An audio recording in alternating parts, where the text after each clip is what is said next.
dei libri impolverati sul comò, che appena aperti e che mai finirò, le mie avventure ormai dimenticate, col tempo come cose arrugginite.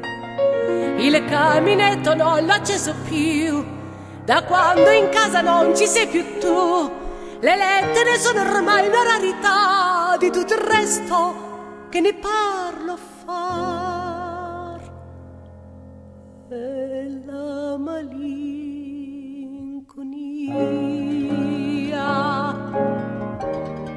e la malinconia,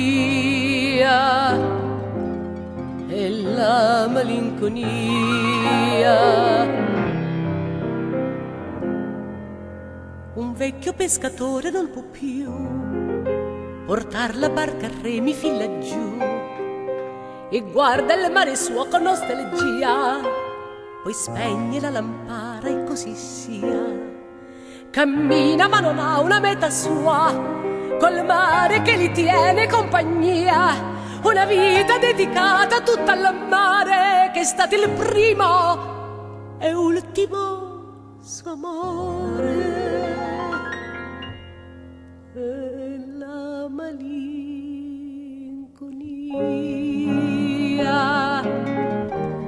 e la malinconia, e la malinconia.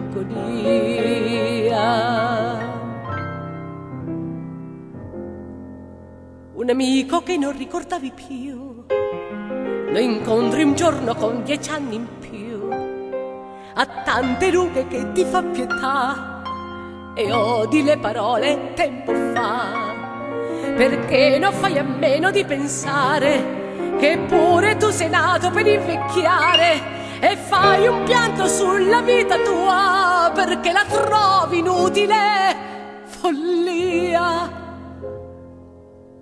E la malinconia,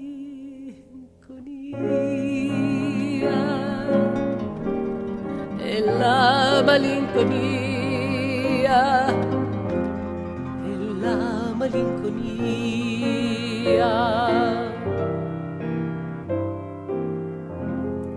Se un giorno tu volessi ritornare, col cuore in gola ti verrei ad aprire, convinta di volerti ancora bene, ma inutile oramai ricominciare, perché non troverei negli occhi tuoi l'antico amore della vita mia, e ti direi con tutta l'onestà, perché sei qui che sei tornato a far.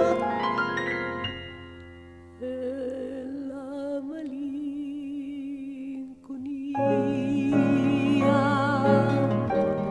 e la malinconia, malinconia, e la malinconia.